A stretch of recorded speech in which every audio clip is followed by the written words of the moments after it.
Hello എല്ലാവർക്കും എൻ്റെ ചാനലിലേക്ക് സ്വാഗതം. എൻ്റെ വീഡിയോസ് ഒന്നും ഇതുവരെ കാണാത്തവരാണ് ചാനലൊന്ന് സബ്സ്ക്രൈബ് ചെയ്യുക. അതുപോലെ തന്നെ അത് തൊട്ടടുത്തുള്ള ബെല്ലൈക്കൺ കൂടെ ഒന്ന് ക്ലിക്ക് ചെയ്തിട്ട് ഓൾ എന്ന ഓപ്ഷനും കൂടെ കൊടുക്കണേ. വീഡിയോസൊക്കെ ഇഷ്ടപ്പെട്ടാൽ ലൈക്ക് ചെയ്യാനും ഷെയർ ചെയ്യാനും മറക്കല്ല കേട്ടോ. അപ്പോൾ ഇന്നത്തെ വീഡിയോ എന്ന് പറയുന്നത് ഒരു കുക്കിംഗ് റെസിപ്പിയാണ് കേട്ടോ. അപ്പോൾ വളരെ എളുപ്പത്തിൽ നല്ല ടേസ്റ്റി ആയിട്ടുള്ള ഒരു സംഭവം ഉണ്ടാക്കാമെന്ന് വിചാരിച്ചു നമ്മൾ സോയാബീൻ വെച്ചിട്ട് കേട്ടോ. അപ്പം ബീഫ് ഫ്രൈനേക്കാളും ടേസ്റ്റി ആയിട്ടുള്ള ഒരു സംഭവമാണ് കേട്ടോ. അപ്പം ഞാൻ വീഡിയോയിലേക്ക് നേരെ പോകാം കേട്ടോ. അപ്പോൾ സോയാബീനെ ഞാൻ എടുത്തിട്ട് വെള്ളമൊക്കെ ഒഴിച്ചിട്ട് നന്നായിട്ട് കുതിർത്ത് വെച്ചിട്ടുണ്ടായിരുന്നു കേട്ടോ. നല്ല രീതിക്ക് തന്നെ അത് സോഫ്റ്റായിട്ട് കുതിർന്ന് വന്നിട്ടുണ്ടായിരുന്നു കേട്ടോ. വലിയ സോയാബീൻ ആണെങ്കിൽ നമുക്കത് വേണമെങ്കിൽ ഒന്ന് നടുമുറിച്ചിട്ടും വെക്കാം കേട്ടോ. അപ്പോൾ ഞാനിത് അത് നന്നായിട്ട് തന്നെ കുതിർത്ത് വെച്ചത് മാറ്റി വെച്ചിട്ടുണ്ട്. എന്നിട്ട് അതിലേക്ക് ആവശ്യത്തിനുള്ള ഒരു ഉള്ളി എടുത്തിട്ടുണ്ട്, അതുപോലെ തന്നെ ഒരു തക്കാളി, പിന്നെ ഇഞ്ചി വെളുത്തുള്ളി പച്ചമുളക് പേസ്റ്റ് ഉണ്ടായിരുന്നു കേട്ടോ. അതും കുറച്ച് കറിവേപ്പിലയും കൂടെ മാറ്റി വെച്ചിട്ടുണ്ട് കേട്ടോ. എന്നിട്ട് അടുപ്പത്ത് ഞാനൊരു ചട്ടി വെച്ചിട്ടുണ്ടായിരുന്നു. അതിലേക്ക് ഞാൻ ആവശ്യത്തിനുള്ള വെളിച്ചെണ്ണ ഒഴിച്ചു കൊടുത്തിട്ടുണ്ടെന്നും വെളിച്ചെണ്ണ ചൂടായതിനു ശേഷം ഞാൻ ഇത്തിരി കടുക് പൊട്ടിച്ചിട്ടുണ്ടായിരുന്നു കേട്ടോ.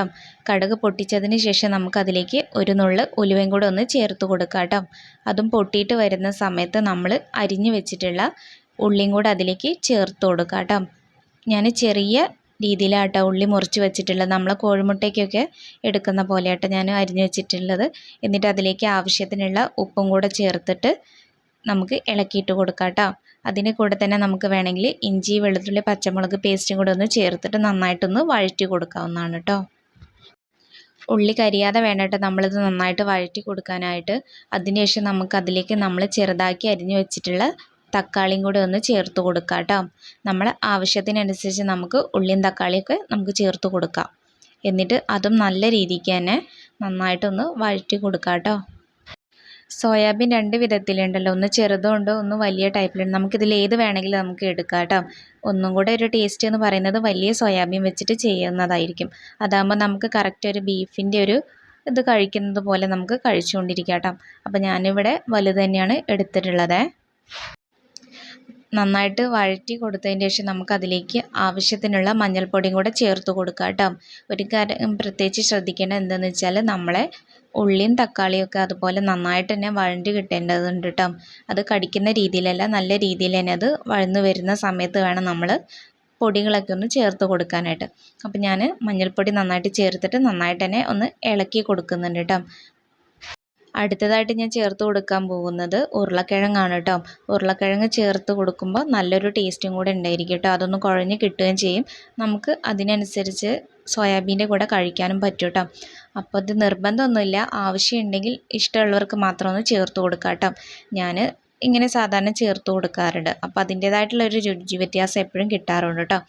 എന്നിട്ട് ഉരുളക്കിഴങ്ങ് അതിൽ ചേർത്തിട്ട് അതും നന്നായിട്ടൊന്ന് ഇളക്കി ആ മസാലകൾ തമ്മിലൊന്ന് യോജിപ്പിച്ച് കിട്ടുന്ന രീതിയിൽ നന്നായിട്ടൊന്ന് ഇളക്കിയിട്ട് കൊടുക്കാം കേട്ടോ. ആദ്യം ചെറിയ തീയിൽ തന്നെ വെച്ചിട്ട് ഒന്ന് വേവിച്ച് കൊടുക്കാവുന്നതാണ് കേട്ടോ ഉരുളക്കിഴങ്ങ്. അതിൻ്റെ ശേഷം നമുക്ക് അതിലേക്ക് ആവശ്യത്തിനുള്ള മുളക് പൊടി കൂടെ ചേർത്ത് കൊടുക്കാം കേട്ടോ. എരിവ് അധികം വേണ്ടാത്തതിനാൽ കുറച്ച് മാത്രമേ ഞാൻ ചേർത്ത് കൊടുക്കുന്നുള്ളൂ കേട്ടോ. അപ്പോൾ നിങ്ങൾക്ക് എരിവിനനുസരിച്ച് വേണമെങ്കിൽ എത്ര വേണമെങ്കിലും ചേർത്ത് കൊടുക്കാം. പിന്നെ ഞാൻ അതിലേക്ക് ചേർത്ത് കൊടുത്തത് ഒരു സ്പൂണ് മല്ലിപ്പൊടിയാണ് കേട്ടോ.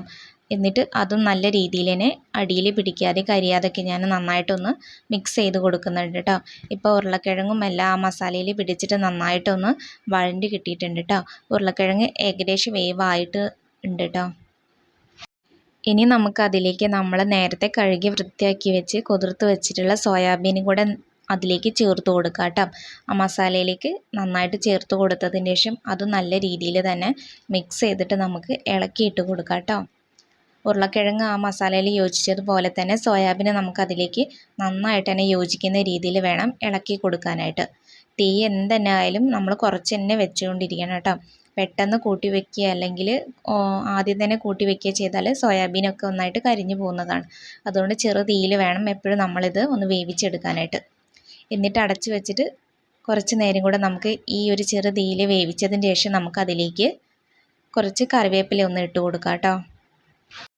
ഇടയ്ക്കിടയ്ക്ക് ശ്രദ്ധിക്കേണ്ട കാര്യം എന്താണെന്ന് വെച്ചാൽ ഒന്ന് ഇടയ്ക്കിടയ്ക്ക് തന്നെ ഇളക്കി കൊടുക്കേണ്ടതുണ്ട് കേട്ടോ. അല്ലെങ്കിൽ അതാകെ അടിയിൽ പിടിക്കാവുന്നതാണ്. അപ്പോൾ ഞാൻ ആ രീതിക്ക് തന്നെ നന്നായിട്ടൊന്ന് ഇളക്കി കൊടുത്ത് ചെറിയ വേവായതിന് ശേഷം ഞാൻ അതിലേക്ക് ആവശ്യത്തിനുള്ള വെള്ളം ഒന്ന് ഒഴിച്ച് കൊടുത്തിട്ടുണ്ട് കേട്ടോ. കൂടുതലായിട്ട് വെള്ളം നമ്മളതിലേക്ക് ഒഴിച്ച് കൊടുക്കാൻ പറ്റില്ല കേട്ടോ. എന്താണെന്ന് വെച്ചാൽ അത് പിന്നെ ഓവറായിട്ട് വെള്ളമായിട്ട് മാറും. അതുകൊണ്ട് തന്നെ നമുക്കതൊരു വേവിക്കാൻ ആവശ്യത്തിനുള്ളൊരു വെള്ളം മാത്രം നമ്മൾ ഒരു കണക്കിലെടുത്തിട്ട് നമ്മൾ അതിലേക്ക് ഒഴിച്ച് കൊടുക്കാം. ഞാനിവിടെ തിക്കായിട്ടുള്ള രീതിയിലാണ് ഈ സോയാബീൻ റെഡിയാക്കുന്നത്. നിങ്ങൾക്ക് വേണമെങ്കിൽ ലൂസ് ആക്കണം എന്നുണ്ടെങ്കിൽ അതിനനുസരിച്ചുള്ള വെള്ളം കൂടെ ഒന്ന് ഒഴിച്ച് കൊടുക്കാം കേട്ടോ.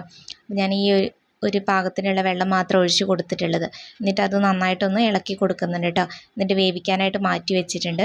അപ്പോൾ ഈ ഒരു രീതിക്ക് എനിക്ക് വേവായി കിട്ടിയപ്പോൾ ഞാൻ അതിൻ്റെ മുകളിലേക്ക് കുറച്ച് കുരുമുളക് പൊടിയും അതുപോലെ തന്നെ ഗരം മസാലയും കൂടെ ചേർത്ത് കൊടുക്കുന്നുണ്ട് കേട്ടോ. എന്നിട്ട് ഞാൻ അതിലേക്ക് കുറച്ച് മല്ലിച്ചെപ്പും കൂടെ ഒന്ന് അരിഞ്ഞിട്ടത് വെതറിയിട്ട് കൊടുക്കുന്നുണ്ട്. ഇത്രയും ഞാൻ അതിലേക്ക് ചേർത്ത് കൊടുത്തിട്ടുള്ളൂ കേട്ടോ. ലാസ്റ്റ് നമുക്ക് അതിൻ്റെ മുകളിൽ കുറച്ച് വേണമെങ്കിൽ മാത്രം കുറച്ച് പച്ച വെളിച്ചെണ്ണ ഒഴിച്ച് കൊടുക്കാം കേട്ടോ. അപ്പോൾ ഞാനിങ്ങനെയാണ് ഈ ഒരു സോയാബീൻ ഫ്രൈ റെഡിയാക്കി എടുക്കൽ കേട്ടോ. അപ്പോൾ നിങ്ങൾക്ക് ഇഷ്ടപ്പെട്ടെന്ന് വിചാരിക്കുന്നു കേട്ടോ. അപ്പോൾ ഇഷ്ടപ്പെട്ടാൽ ഉറപ്പായിട്ടും ലൈക്ക് ചെയ്യാനും ഷെയർ ചെയ്യാനും മറക്കരുതേ.